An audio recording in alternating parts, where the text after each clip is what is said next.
Welcome dear rockers, कैसे हैं आप सभी। तो आज हम लेकर आ चुके हैं दिल को छू लेने वाली बहुत ही अलग फील गुड मूवी जो कि 2003 में रिलीज हुई थी, जिसका नाम है लव कम्स सॉफ्टली। जी हाँ दोस्तों, प्यार जितना नाजुक एहसास है ना, उतना ही धीरे धीरे वो इंसान के दिल पे दस्तक देता है और फिर दिल में समा जाता है। तो चलिए मूवी के अंदर। कहानी की शुरुआत में एक बहुत ही खूबसूरत पहाड़ी इलाके को दिखाया जाता है, जहाँ पे हरे भरे घास के मैदान, खूबसूरत जंगल और इन सब के बीच में एक खूबसूरत गाँव भी है। ये साल है दोस्तों 1880 का। उस वक्त लोग घोड़ा गाड़ियों में एक जगह से दूसरी जगह खासकर लंबे सफर तय करते थे, मतलब कारवां में जाते थे। तो ऐसे ही कारवां में सफर करते हुए कपल को दिखाते हैं। पत्नी का नाम है मार्टी और पति का एरॉन। बहुत लंबा सफर होता है दोस्तों। मार्टी बहुत थक जाती है और गाड़ी में सिकुड़ कर बैठने की वजह से घुटन बहुत होती है उसको। कुछ देर खुली हवा में सांस लेना चाहती है तो गाड़ी से उतर जाती है वो, लेकिन एरॉन कहता है कि हमें जल्दी अपने मुकाम पे पहुंचना है, प्लीज आ जाओ। लेकिन मार्टी नहीं मानती। उसे मनाने के लिए एरॉन भी उतर जाता है और दोनों बहस करते हुए चलने लग जाते हैं। चलते चलते वो अपने मुकाम को देख पाते हैं दोस्तों। दोनों बड़े खुश होते हैं कि हम इतनी सुंदर जगह पे रहने वाले हैं। बताओ,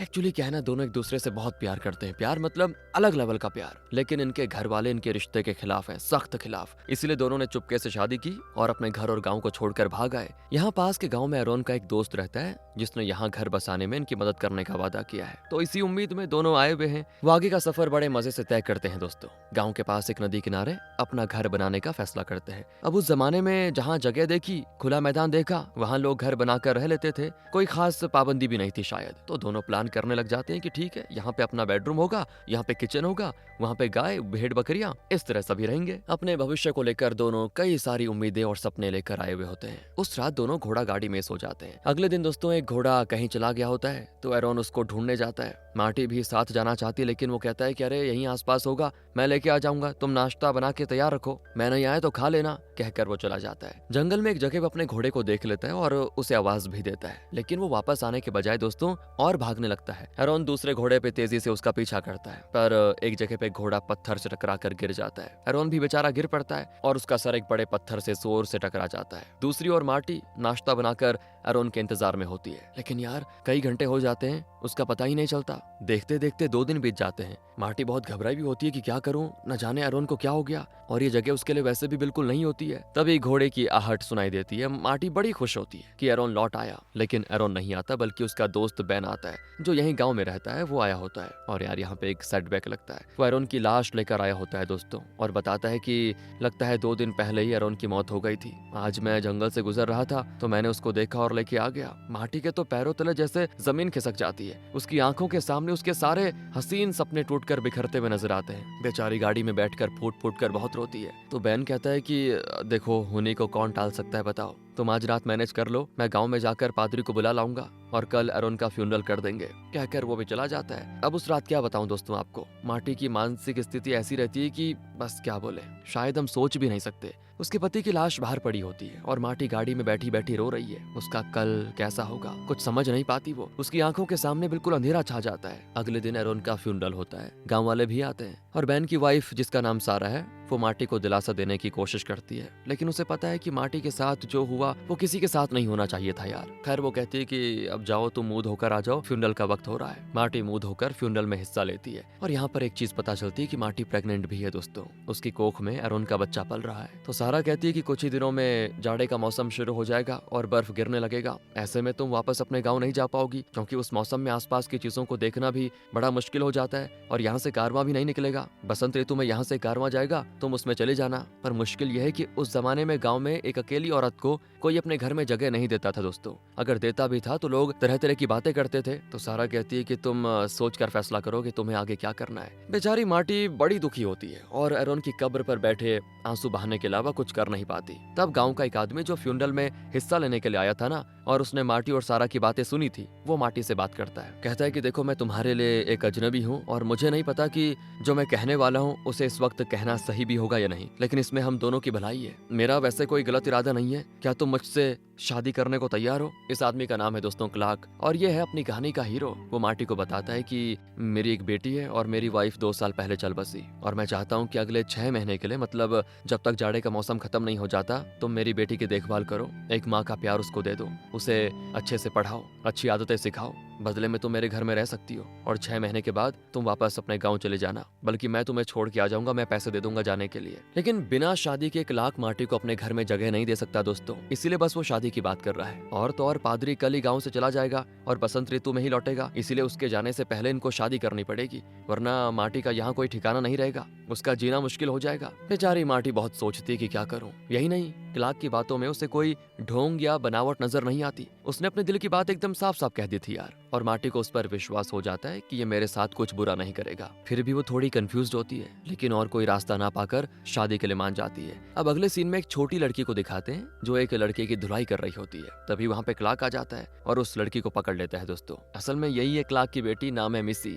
लड़ाकू बच्ची है और बड़ों की तरह बातें करती है। वैसे इस लड़के ने उससे कोई झूठ बोल दिया था, इसीलिए उसको पेल रही है मिसी। फिर क्लार्क उनकी लड़ाई रुकवाता है और फिर मार्टी के बारे में बताने लग जाता है। दूर से मार्टी और सारा ये देख रही होती है तो मिसी जिद करती है कि मुझे किसी की जरूरत नहीं है, उसे वापस जाने को कह दीजिए। लेकिन क्लार्क किसी तरह उसको समझा बुझाकर शांत करा देता है और अपनी और मार्टी की शादी के लिए उसे कन्विंस कर लेता है। दोस्तों फिर चर्च में इनकी शादी हो जाती है। 2-3 दिन पहले मार्टी एरोन के साथ घर बसाने के सपने लेकर यहाँ पे आई थी, लेकिन अब उसे एक अजनबी से शादी करनी पड़ रही है। किस्मत क्या करवा देती है यार, बहुत दुविधा में होती है वो। शादी के लिए पादरी मार्टी की मंजूरी मांगता है तो बड़ी मुश्किल से उसके मुंह से मंजूरी निकलती है। शादी के बाद वो घर आते हैं तो इसी घर के बाहर एक ट्री हाउस में चढ़कर बैठ जाती है, क्योंकि उसे बिल्कुल भी पसंद नहीं कि कोई और उसकी माँ की जगह ले रही हो। मार्टी की समझ नहीं आता कि जो लड़की मेरे आने से इतनी नाखुश है उसका मैं भला 6 महीने तक ख्याल कैसे रखूंगी। लेकिन क्लार्क बहुत ही नरम दिल और शांत इंसान है दोस्तों।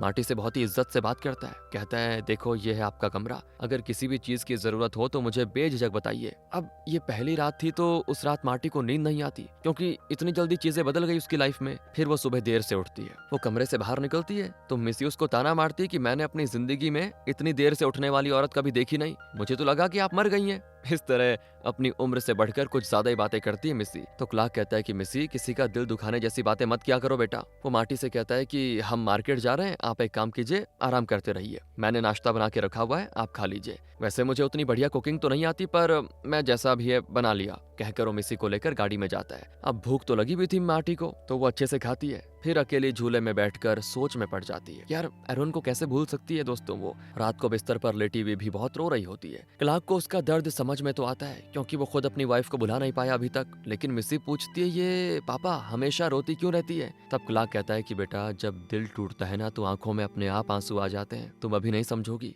अगली सुबह की बात है दोस्तों, क्लार्क जल्दी उठकर खेती में लगा होता है। मार्टी भी उसे काम करता हुआ देख लेती है, फिर वो भी नाश्ता करती है। यहाँ क्लार्क मार्टी की सारी चीजें, घोड़ा गाड़ी का सामान वगैरह अपने शेड में ले आता है। मार्टी वैसे ढेर सारी बुक्स लेकर आई थी अपने साथ, क्योंकि उसे बुक्स पढ़ने का बड़ा शौक है। तो मार्टी पूछती है आप मुझे अपनी बेटी की देखभाल के लिए लाए थे, लेकिन उसे मेरा यहाँ पे रहना बिल्कुल भी अच्छा नहीं लगता, फिर मेरे यहाँ रहने से आपका क्या ही फायदा। और तब क्लार्क कहता है कि वो देखिए मिसी इस उम्र में घर के कितने मुश्किल काम काज संभाल रही है, लगता है उसका बचपन यूं ही कामों में निकल जाएगा। मैं चाहता हूँ कि वो दूसरे बच्चों की तरह मस्ती करे, खेले, खुश रहे, पर उसकी माँ के गुजर जाने के बाद वो हमेशा इन कामों में लगी रहती है। मुझे आपसे बस एक ही उम्मीद है कि जब मैं घर पे ना रहूं तो आप उससे प्लीज बात कीजिएगा, काम में उसका हाथ बटा दीजिएगा और उसे पढ़ना लिखना और अच्छी अच्छी आदतें सिखाइए, बस मुझे और कुछ नहीं चाहिए आपसे। तो मार्टी भी कहती ठीक है मैं जरूर करूंगी, पर हाँ मुझे प्रॉमिस करिए आप कि बसंत ऋतु में आप मुझे वापस मेरे यहाँ छोड़ने का इंतजाम करवाएंगे। तो क्लार्क कहता है मैं अपना वादा हर कीमत पे निभाऊंगा, चाहे कुछ भी हो जाए। अब अगले दिन से मार्टी मिसी के साथ मिलकर काम करती है।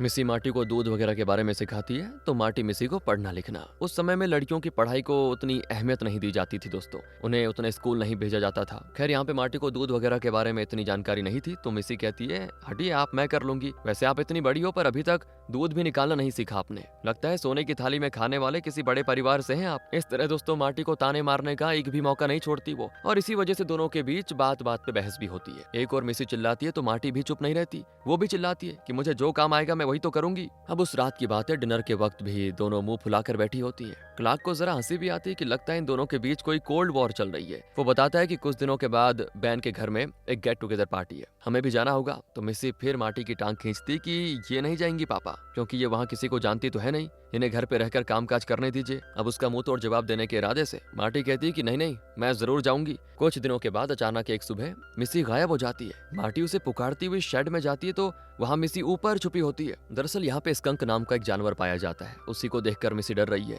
कहती है कि उसे भगाओ तभी मैं नीचे आऊंगी। तो मार्टी कहती है कि तुम पहले नीचे आओ फिर उसे भगाऊंगी। पर मिसी कहती नहीं नहीं, क्या आप नहीं जानती कि वो पीछे से एक लिक्विड स्प्रे करता है जिसकी बू इतनी गंदी होती है कि सांस लेना मुश्किल हो जाता है। मार्टी कहती है कि हाँ मैंने उसके बारे में बुक्स में पढ़ा है, लेकिन जब तक तुम उसको डराओगी नहीं वो स्प्रे नहीं करेगा, चुपचाप नीचे आ जाओ। लेकिन इतने में इनका डॉग स्कंक को देखकर भौंकता है तो वो घबराकर पीछे से अपना बदबूदार लिक्विड स्प्रे कर डालता है दोस्तों, जो सीधे मार्टी पर बरसता है और वो पूरी जगह एकदम से बदबू से भर जाती है। फिर मार्टी को एक टब में बिठाकर मिसी उस पे टमाटर मिलती है, कहती है टमाटर से इसकी बदबू निकल जाएगी। इस तरह इनके बीच बहस और झगड़ों के साथ साथ कुछ हंसी मजाक के पल भी बीतते हैं दोस्तों। अब उस रात मार्टी खाना पकाते हुए हाथ जला लेती है अपना और क्लार्क फिर उसके घाव पे दवा लगाता है। मिसी कहती है ये बिल्कुल बेकार है पापा, खाना भी नहीं पका सकती। तो क्लार्क पूछता है ये अजीब बू कहाँ से आ रही है। तभी मिसी हंसती हुए कहती है कि पता है पापा, इस पर स्कंक ने अपना गंदा स्प्रे कर दिया था। मैंने फिर टमाटर मल के इनको नहलाया पर 2-3 दिन तक ये बदबू जाने से रही। खैर अगले दिन क्लार्क और मिसी फिर मार्केट जाते हैं। तभी क्लार्क मार्टी से पूछता है कि क्या आप भी आना चाहेंगी। तो मिसी कहती नहीं नहीं वो नहीं आएंगी, उन्हें घर पर बैठे जले हुए पैनकेक्स जो बनाने हैं।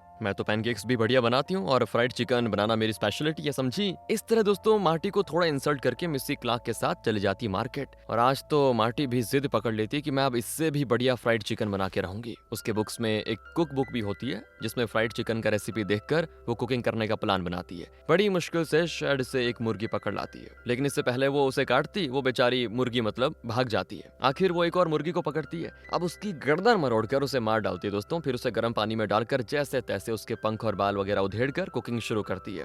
काफी मुश्किल प्रोसेस होता है यार। अगले सीन में मिसी और क्लार्क पहुंच जाते हैं घर। मार्टी के हाथ में होता है गर्मा गर्म फ्राइड चिकन। वो अकड़कर कहती है कि तुम्हें क्या लगा सिर्फ तुम्ही को फ्राइड चिकन बनाना आता है, मैं भी बना सकती हूँ, समझी। और फिर तीनों बैठकर खाना खाते हैं। फिर मार्टी और मिसी कमरे में बैठी होती हैं। मार्टी के पास कुछ एक्सपेंसिव ड्रेसेस होते हैं क्योंकि वो थोड़े अमीर परिवार से है, पर मिसी के पास इतने बढ़िया ड्रेसेस नहीं है दोस्तों। वो पहली बार मार्टी को अपनी माँ के बारे में बताती है कि मेरी माँ सिलाई का काम बढ़िया करती थी। जब भी गाँव में किसी औरत का बच्चा होता था ना तो मेरी माँ उन्हें खूबसूरत रजाई बनाकर देती थी। तो मार्टी कहती है कि मैंने तुम्हारी माँ की फोटो देखी, बहुत ही खूबसूरत थी वो, क्या तुम उन्हें मिस करती हो। इसका मिसी के पास कोई जवाब नहीं होता। वो जाकर सो जाती है और मार्टी समझ जाती है कि मिसी बहुत ही दुखी है अपनी माँ को लेकर और अपनी माँ को बहुत ही मिस करती है। वैसे आपको बता दूं 2 महीने बीत चुके हैं दोस्तों। अब एक रात की बात है, मार्टी बाथटब में नहा रही होती है। गुनगुना पानी होता है तो उसे थोड़ा अच्छा फील होता है। अचानक क्लार्क अंदर घुस जाता है। बेचारा नहीं जानता था कि मार्टी अंदर है और दोनों एक दूसरे को देखकर अचानक से ऑकवर्ड हो जाते हैं, चिल्लाते हैं दोनों। तो क्लार्क घबराकर गलती से गरम स्टोव में हाथ रख देता है और फिर टेबल से टकराकर गिर जाता है। मार्टी को भी थोड़ी शर्म आ जाती है और वो जैसे तैसे वहां से निकल जाती है। अगली सुबह की बात है, क्लार्क अकेला कहीं जाने लग जाता है। मार्टी मिसी से पूछती है तो वो बताती है कि मुझे नहीं पता वो कहाँ जाते हैं, हर संडे को इस तरह निकल जाते हैं और कहीं पे बैठकर अपने आप से बातें करते हैं शायद। लेकिन मार्टी जानना चाहती है कि आखिर क्लार्क जाता कहाँ पे है। वो उसके पीछे पीछे जाती है दोस्तों, लेकिन ठंड बहुत ही ज्यादा होती है तो वो और आगे नहीं जा पाती और घर लौट आती है। तब वो देखती कि मिसी अकेले में अपनी माँ के ड्रेस को सहलाती हुई बहुत इमोशनल होकर रो रही है। उसका दुख मार्टी से देखा नहीं जाता और वो खुद भी रोने लग जाती है। उसकी आवाज सुनकर मिसी बाहर आती है और मार्टी पे बरस पड़ जाती है। कहती है क्या कर रही हैं आप, आपको मेरी प्राइवेसी में दखल नहीं देना चाहिए, कोई हक नहीं है आपका। मैं रो रही थी और आप हो कि चुपके से अंदर झांक रही हो। तो मार्टी शांति से समझाती है उसको कि अरे मैं तुम्हारी प्राइवेसी में दखल नहीं दे रही थी, पर तुम्हें इस वक्त किसी के साथ अपना दुख शेयर करने की सख्त जरूरत है। देखो मैं तुम्हारी मदद करना चाहती हूँ। पर वो कहती है कि अरे आप मेरी मदद क्यों करेंगी, आप मेरी माँ नहीं है और ना ही कभी उनकी जगह ले पाएंगी। मुझे तो बस बसंत ऋतु का इंतजार है कि कब वो कारवां निकलेगा और कब आप यहाँ से निकलोगी। यार ये मार्टी का दिल दुख जाता है दोस्तों यहाँ पे, क्योंकि मिसी ने बात ही ऐसी कर रखी है यार। उसे अभी भी मार्टी से पता नहीं नफरत क्यों है। क्लार्क भी ये सब देख लेता है। मार्टी को अब यहाँ रहने का कोई मतलब नजर नहीं आता तो वो अपनी चीजें पैक करने में लग जाती है। तो क्लार्क उसे कहता है कि अरे आप उसकी बातों को गलत मत समझो, उसे आपसे नफरत नहीं है। बात यह है कि उसे अपनी माँ की मौत का अब भी दुख है और वो उस दुख से निकल नहीं पाई है। वही गुस्सा बनकर उसकी बातों में छलक रहा है। आपके आने के बाद उसके अंदर बहुत से बदलाव आ गए हैं, ये मैंने खुद नोटिस किया, सच कह रहा हूँ। और मैं आपको सिर्फ उसकी देखभाल करने के लिए नहीं लाया था। मुझे लगा कि आप उसके अंदर के दुख को समझकर उसे उस दुख के बाहर निकालने में मदद करेंगी। मैं जानता हूँ कि वो जब अकेली होती है तो अपनी माँ को याद करके बहुत रोती है, इसीलिए आप प्लीज जाइए मत ना, उसे आपकी जरूरत है। एक न एक दिन वो जरूर आपको समझ लेगी, जरूर आपको अपना लेगी। ये बातें सुनने के बाद मार्टी भी सोच में पड़ जाती है कि बिन माँ की इस बच्चे को छोड़कर कैसे जा सकती हूँ मैं। और तो और दोस्तों जाड़े के खत्म होने तक यहाँ से कोई कारवां भी नहीं निकलेगा तो मार्टी तब तक यहाँ पे रुकने का फैसला कर लेती है। और तब उसको ख्याल आता है कि मिसी अपनी माँ का एक खूबसूरत ड्रेस देखकर रो रही थी, शायद उसको वो ड्रेस बहुत ही पसंद है और मिसी ने ये भी कहा था कि उसके पास अच्छे ड्रेसेस नहीं है। तो मार्टी को यहाँ पे एक बढ़िया सा आइडिया आता है। वो उस ड्रेस को निकाल कर उसे मिसी के साइज के हिसाब से ऑल्टर कर देती है। रात भर ये काम करते करते माटी सो जाती है। सुबह मिसी उठती है तो माटी के हाथ में अपनी माँ के ड्रेस को देखती है। वो धीरे से उसे निकालती है तो माटी की आंख खुल जाती है। अब वो ड्रेस मिसी को एकदम बढ़िया फिट करता है। मिसी को अलग खुशी होती है देखकर। तो इस तरह मिसी की माँ के फेवरेट ड्रेस को मिसी के लिए बढ़िया तैयार करके मार्टी ने उसका दिल जीत लिया दोस्तों। और यही ड्रेस पहनकर मिसी, मार्टी और क्लार्क साथ में जाते हैं बैन और सारा के घर पे पार्टी पे, उस गेट टुगेदर पार्टी में। मतलब उस ड्रेस में अपनी बेटी को देखकर क्लार्क कहता है कि आज मेरी बेटी सच में प्रिंसेस लग रही है। आखिर वो सारा के घर पे पहुंच जाते हैं तो वहाँ मिसी के ड्रेस को देखकर दूसरे बच्चों के तो मुंह खुले के खुले रह जाते हैं। वो लड़का भी आया होता है दोस्तों जिसने शुरुआत में मिसी के हाथों से मार खाई थी। तो मिसी एकदम अकड़ कर कहती है कि अबे हट जा, हवा आने दे जरा, कहकर वो शान से उनके घर में एंटर करती है। फिर पार्टी के बाद वो घर लौट रहे होते हैं दोस्तों। एक जगह गाड़ी बुरी तरह से हिलती है तो मार्टी अपना पेट पकड़ लेती है क्योंकि उसका अब पता नहीं कौन सा महीना चल रहा है लेकिन नजदीक ही है डिलीवरी। तो क्लार्क पूछ लेता है उससे बच्चे की डिलीवरी कब है। मार्टी कहती है फरवरी में। लेकिन आपको कैसे पता चला, वो क्लार्क से पूछती है दोस्तों। क्लार्क कहता है कि जब मेरी वाइफ प्रेग्नेंट थी ना तो वो भी गाड़ी में जाते वक्त सेफली इस तरह से अपने पेट को कवर करती थी, बस इसलिए मैंने गेस किया। मार्टी पूछती है कि बच्चा हो जाने के बाद मुझे वापस अपने गाँव जाने के लिए कितने पैसे देने पड़ेंगे कारवां को, क्या बहुत ज्यादा होंगे? वो पैसे देने में आपको कोई दिक्कत तो नहीं होगी ना? तो क्लार्क कहता है वो मैं मैनेज कर लूंगा, आप फिक्र मत कीजिए उसकी। और फिर जाड़े का मौसम दोस्तों लगभग शुरू हो जाता है। एक संडे को क्लार्क फिर एक बार अकेला कहीं चला जाता है, पता नहीं जहाँ जाता होगा हर बार। इस बार मार्टी फिर उसके पीछे पीछे जाती है। दरअसल क्लार्क एक जगह बैठकर गाना गाता है बढ़िया सा। मार्टी को थोड़ी हंसी भी आती है वैसे। तो वो अपने घोड़े को देखती है, वही दोस्तों जिसको पकड़ने के लिए एरोन गया था और उसी दौरान पत्थर से टकराकर मर गया था। तो मार्टी उस घोड़े के पास जाती है। अचानक बर्फ बरसने लग जाता है और थोड़ी देर में मौसम इतना खराब हो जाता है ना कि आसपास की कोई भी चीज नजर नहीं आती। क्लार्क तो बड़ी मुश्किल से अपने डॉग को लेकर घर पहुंच जाता है। तो वो मिसी से पूछता है मार्टी कहाँ गई? वो कहती है अरे वो आपके पीछे पीछे गई थी। तो क्लार्क घबरा जाता है कि न जाने मार्टी कहाँ फंस गई होगी, इस मौसम में न जाने कहाँ चली गई होगी। फिर वो मिसी को एक गन देकर कहता है कि अगर 10 मिनट के अंदर मैं नहीं लौटा तो तुम गन को ऊपर की ओर शूट करना, और अगर मेरे लौटने से पहले मार्टी आ जाए तब भी तुम इस गन को ऊपर की ओर शूट करना। आवाज सुनकर मुझे घर का रास्ता पता लगाने में आसानी हो जाएगी, ठीक है बेटा? पर हाँ किसी भी हाल में तुम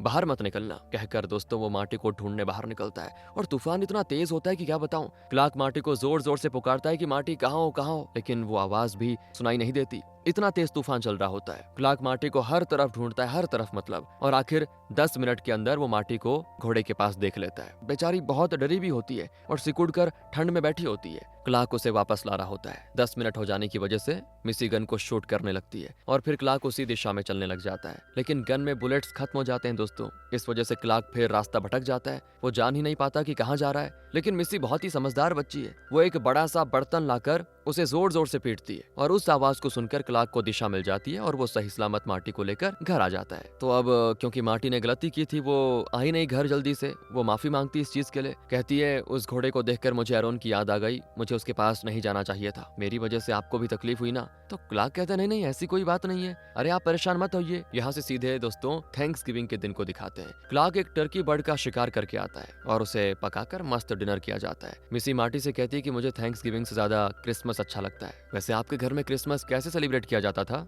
तो मार्टी बताती है कि मेरे दोनों पेरेंट्स अब नहीं रहे, लेकिन मेरी एक बुआ है जिनके घर में मैं रहती थी। उन्हें मेरा एरोन से शादी करना अच्छा नहीं लगा, उनकी मर्जी के खिलाफ हम दोनों घर छोड़कर यहाँ आ गए थे। मिसी कहती है पर अब की बार तो आप क्रिसमस हमारे साथ यहीं मनाएंगी ना, आपका बच्चा भी यहीं पे होगा ना? इस तरह मिसी थोड़ा इमोशनली बातें करती है। मतलब मिसी मार्टी को अपने परिवार का सदस्य मान चुकी है दोस्तों। वक्त बीतता है और आखिरकार क्रिसमस भी आ जाता है। मार्टी का पेट थोड़ा बड़ा भी हो जाता है और अब तो मार्टी बिना कुक की बुक देखे बढ़िया कुकिंग कर लेती है, मतलब बिना किसी हेल्प के। सच कहूँ तो मार्टी को अब ये जगह बहुत ही पसंद आ गई है। साथ ही मार्टी और मिसी के बीच में एक अच्छी बॉन्डिंग भी हो गई है दोस्तों। वो मिसी को कहानियां सुनाती है, उसे बुक्स पढ़ना सिखाती है, सिलाई भी सिखाती है, जो कि मिसी की माँ क्या करती थी। और अब मिसी भी अकेले में बैठकर अपनी माँ को याद करके रोती नहीं है क्योंकि उसके पास अब मार्टी है। क्रिसमस के दिन क्लार्क मिसी को लकड़ी का बनाया हुआ एक छोटा सा घर गिफ्ट करता है। मार्टी के होने वाले बच्चे के लिए क्लार्क ने अपने हाथों से एक पालना बनाया होता है, उसे वो मार्टी को गिफ्ट करता है और बड़ी खुश होती है मार्टी, क्योंकि उसके लिए जो भी कर रहा है ना ये क्लार्क, उसके बदले में वो क्लार्क को क्या ही दे सकती है यार। और तो और मार्टी के दिमाग में कई बातें चल रही होती है, वैसी बातें भी दोस्तों, लेकिन फिर वो उस चीज में ज्यादा नहीं पड़ती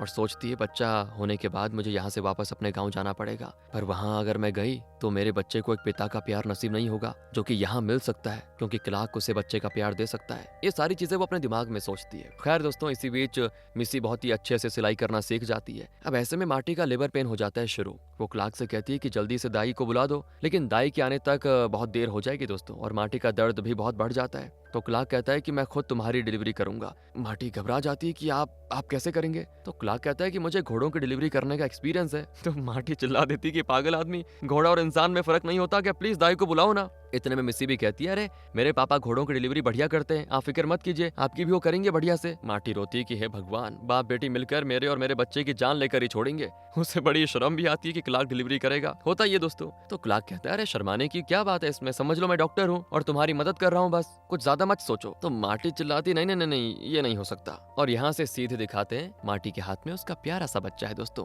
क्लार्क ने बहुत ही बढ़िया तरीके से उसकी डिलीवरी कर दी है। मिसी मार्टी को चिढ़ाती भी है, आप तो पापा को पागल आदमी कह रही थी, और गला फाड़ कर चिल्लाने भी लगी थी। वैसे मार्टी को बेटा हुआ है और वो बच्चे का नाम रखती है एरॉन। जी हाँ दोस्तों, अपने पति का ही नाम देती है उसको। वो तीनों बड़े खुश दिखते हैं। इसके 1 महीने के बाद बसंत ऋतु शुरू हो जाती है, बर्फ पिघलकर नीचे आ जाती है। क्लार्क एरॉन का बड़ा ख्याल रखता है। इस बीच क्लार्क और मार्टी के बीच भी दोस्तों एक तरह की बहुत बढ़िया बॉन्डिंग हो जाती है। तब बैन का परिवार नन्हे एरॉन को देखने आता है। सारा बच्चे को बड़े प्यार से उठा लेती है और उसे लाड प्यार करती है। तब वो कहती है कि जब मेरा बच्चा हुआ था तो मैं और मेरा पहला पति बड़े खुश थे। मार्टी चौंक जाती, क्या पहला पति? तो सारा कहती है कि हाँ सही सुना तुमने, मेरी लाइफ में भी लगभग वही हुआ जो तुम्हारी लाइफ में हुआ है। मेरे पहले पति के साथ मेरे 2 बच्चे हुए। जब मेरे पति की मौत हुई तो घर वालों ने जबरदस्ती मेरी शादी बैन से करवा दी। मुझे बहुत दुख हुआ। शुरू में मैं बैन से नफरत करती थी, लेकिन उसने मुझे जो प्यार दिया, जो मेरी केयर की, मुझे ऐसा लगा कि इतना अच्छा तो पति मुझे कभी मिल नहीं सकता था। और फिर मुझे उससे प्यार हो गया और आज तक हम बहुत ही खुश हैं। यार प्यार कब, कैसे और किससे मिल जाए ना, ये कोई नहीं बता सकता,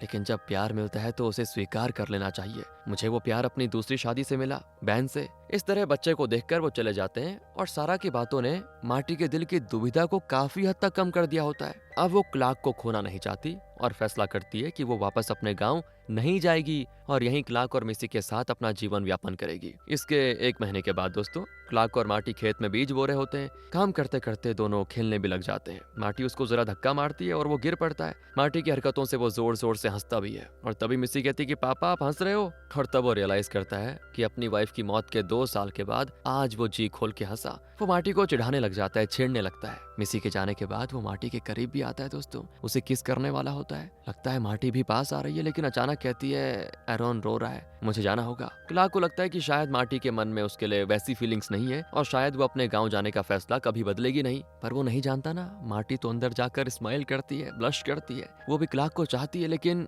एकाएक इस बात को एक्सेप्ट नहीं कर पा रही। अगले दिन इनके शेड में आग लग जाती है। क्लार्क अंदर घुसकर अपने घोड़ों को बचाता है। घर से ये सब देखकर मार्टी बहुत घबरा जाती कि कहीं क्लार्क को कुछ हो ना जाए। मार्टी भगवान को नहीं मानती थी, लेकिन अब वो प्रार्थना करने में लग जाती कि क्लार्क को सही सलामत बचा दीजिए भगवान। क्लार्क को थोड़ी चोटें आई होती हैं दोस्तों और मार्टी उसके घाव पे दवा लगाती है और कहती है कि थोड़ी देर के लिए मेरी तो जान निकल गई थी, अच्छा हुआ आप सही सलामत हो। लेकिन क्लार्क उसकी बातों को कैजुअली लेता है और कहता है तुम्हारे बुक्स और घोड़े गाड़ी की कुछ चीजें जल गई, उन्हें मैं बचा नहीं पाया, लेकिन जब तुम्हें तुम्हारे गांव वापस भेजूंगा ना तो उन सारी चीजों की भरपाई कर दूंगा मैं, कोई दिक्कत नहीं है। और ये बातें क्लार्क जानबूझ के बोल रहा है, लेकिन क्लार्क के मुंह से उसे वापस भेजने की बात मार्टी को चुभ जाती है और वो काम का बहाना करके उठकर चले जाती बाहर। मार्टी यहाँ से जाना नहीं चाहती, लेकिन वो मुंह खोलकर ये बात क्लार्क को बताती भी नहीं है। 1 महीना बीत जाता है। क्लार्क और मार्टी बहुत ही अच्छे फ्रेंड्स बन चुके होते हैं। इसी बीच दोनों मिलकर उस जगह भी जाते हैं जहाँ बैठकर क्लार्क गाना गाता था। वो कहता है कि यार ये जगह बहुत ही खास है, तुम्हें कोई भी जरूरी फैसला लेना हो ना और उसके बारे में तुम्हें कोई कंफ्यूजन हो तो बस यहाँ पे बैठ के सोचना, तुम्हें सही फैसला नजर आ जाएगा।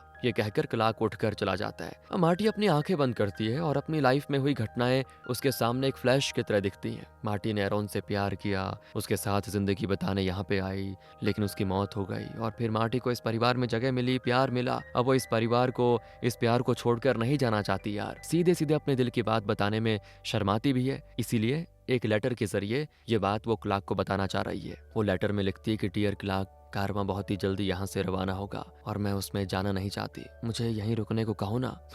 अब इसको पढ़कर क्लार्क का रिएक्शन क्या होगा ये वो देखना चाहती है मार्टी। वो उस लेटर को क्लार्क की डायरी में रख देती है, जिसे वो रोज रात को पढ़ता है। उसके ऊपर एक कपड़ा रखकर मार्टी अपने रोज के काम में लग जाती है। अब उसको उम्मीद है कि क्लार्क जरूर कहेगा कि नहीं जाना चाहती हो तो मत जाओ, यहीं पे रह लो। और मार्टी अपने कपड़े धो रही होती है तो मिसी से कहती है बेटा अपने पापा से कपड़े ले आना, मैं धुल दूंगी। मार्टी ने पहले कभी क्लार्क के कपड़ों को हाथ भी नहीं लगाया था और अब पूछ रही है तो मिसी हंसकर कहती है, अच्छा ये बात है, मैं सब समझती हूँ आप दोनों के बीच क्या चल रहा है। मतलब आप यहीं रहेंगी ना, बड़ा मजा आएगा फिर तो। मैं अभी पापा के कपड़े लेके आ जाती हूँ। इस तरह वो भी मार्टी के दिल की बात को समझ जाती है। वो बड़ी खुश होती है कि मार्टी अब उसकी माँ की जगह ले पाएगी। फिर वो क्लार्क के कपड़े उठाती है। अब वो डायरी पे रखे कपड़े उठाती है तो डायरी गिर जाती है और मार्टी का लेटर बेड के नीचे गिर जाता है, जिसे मिसी नहीं देखती। फिर कपड़े वगैरह धोकर मार्टी क्लार्क के लिए चाय बनाती है। वो बड़ी खुश है कि क्लार्क जरूर उस लेटर को पढ़ेगा और मार्टी से कहेगा कि प्लीज मत जाओ, अगर तुम्हारा मन नहीं है तो मत जाओ। ऐसा मार्टी एक्सपेक्ट कर रही है कि क्लार्क जब पढ़ेगा तो ऐसी बातें करेगा। उस रात क्या होता है, रोज की तरह क्लार्क डायरी को पढ़ता है,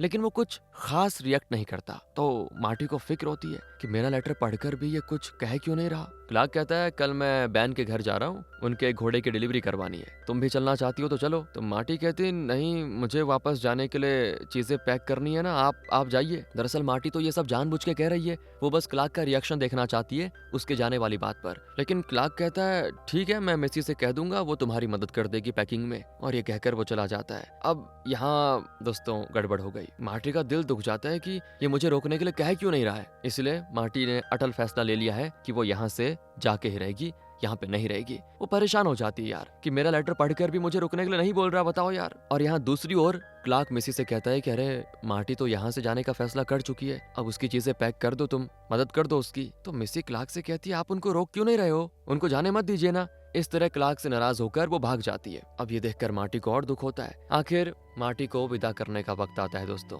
मिसी बहुत रोती है, वो चाहती कि मार्टी उसके साथ रहे। क्लार्क को भी दुख है लेकिन वो अपनी फीलिंग्स दिखाता ही नहीं यार। मार्टी के अब भी समझ में नहीं आता कि लेटर पढ़कर भी क्लार्क मुझे रोकना क्यों नहीं चाह रहा है। क्या सच में उसके मन में मेरे लिए कोई फीलिंग्स नहीं है। फिर वो एरोन को क्लार्क के हाथ में देकर मिसी को दिलासा देती है। मिसी का रोना उससे देखा नहीं जाता। न जाने आज के बाद वो मिसी को फिर कभी देख भी पाएगी या नहीं। वो अपनी माँ का एक लॉकेट मिसी को पहनाती है और कहती है, इसे देखोगी तो तुम्हें मेरी याद आएगी, प्लीज मुझे कभी भूलना मत मिसी। फिर वो क्लार्क से विदा लेती है और कहती है, उस दिन फ्यूनरल में अगर आप नहीं आए होते तो मेरी जिंदगी का क्या होता ना, मैं सोच भी नहीं सकती। आपने मेरे लिए जो किया उसके लिए बहुत बहुत शुक्रिया, मैं चलती हूँ। ये कहकर वो भारी दिल लिए मार्टी चली जाती। दोस्तों क्लार्क और मिसी वापस घर आते हैं तो घर एकदम सूना हो जाता है। अब क्लार्क अपने कमरे में बैठकर रोने लग जाता है और भगवान से शिकायत करता है कि मार्टी मेरी लाइफ में क्यों आई और अब वो मुझे छोड़कर क्यों चली गई। उसे मेरे लिए कोई फीलिंग्स क्यों नहीं है, उससे अलग होकर मेरे दिल में इतना दर्द क्यों हो रहा है, भगवान मेरे साथ ऐसा क्यों हुआ। इस तरह वो बेचारा टूट कर रोता है और तब नीचे उसे वो लेटर दिखता है यार, क्योंकि वो लेटर तो नीचे गिर गया था ना उस दिन बैठ के। उसे पढ़ने के बाद क्लार्क को मार्टी की फीलिंग समझ में आ जाती है। क्लार्क तुरंत भागकर मिसी के पास जाता है और कहता है कि बेटा तुम कहीं मत जाना, मैं अभी जाकर मार्टी को वापस लेकर आता हूँ। और मिसी की खुशी का कोई ठिकाना नहीं होता ये सुनकर। क्लार्क अपने घोड़े पे तेजी से निकल जाता है दोस्तों और आखिरकार कारवां के बहुत ही पास पहुंच जाता है। वो मार्टी का नाम पुकारता है तो गाड़ी वाला पूछता है, यहाँ मार्टी कौन है। तो मार्टी झांकती है और क्लार्क को देख लेती है। ओहो क्या सीन है ये। गाड़ी रुकवा दी जाती है दोस्तों। क्लार्क भागा चला आता है और मार्टी का हाथ पकड़ कर कहता है कि मार्टी प्लीज मत जाओ ना, यही मेरे साथ रह लो। तो मार्टी कहती है, मैं तो रह जाऊंगी लेकिन मैं तुम्हारे साथ क्यों रहूं, किस वजह से रहूं। दरअसल मार्टी उसकी परीक्षा ले रही है कि ये अपने प्यार का इजहार कब करेगा। तो क्लार्क कहता है कि वजह यह है मार्टी कि मैं भी तुमसे सच्चा प्यार करता हूँ और जानना चाहता हूँ कि तुम भी मुझसे प्यार करती हो क्या। बुद्धू कहीं के, अब जाकर ये बात तुम्हारी समझ में आई और मैं भी तुमसे प्यार करती हूँ कहकर दोनों एक दूसरे को किस करते हैं। अगले सीन में दोस्तों दोनों घर आ जाते हैं। मिसी बहुत ही खुश होती है और भागकर मार्टी से लिपट जाती है और कहती है, अब मुझे छोड़कर कभी मत जाना माँ जी। इस तरह मार्टी बहुत इमोशनल हो जाती है दोस्तों। तीनों खुशी खुशी घर के अंदर आ जाते हैं और इसी खुशी के साथ ये गुड फील यार, कितनी प्यारी मूवी थी, खत्म हो जाती है। अगर आपको अच्छी लगी हो तो लाइक करें यार, प्लीज शेयर करें। मिलते हैं आपसे अगली वीडियो में, ध्यान रखें अपना। थैंक्स फॉर वॉचिंग यार।